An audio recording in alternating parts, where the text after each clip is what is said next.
మోము పెను తుఫానులాగా వీచి తొరల్ని ధిక్కరించినావురా.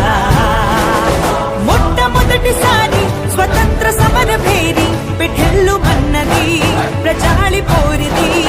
కాళరాత్రి వంటి పరాయి పాలనాన్ని దహించు జ్వాలలో ప్రకాశమేది.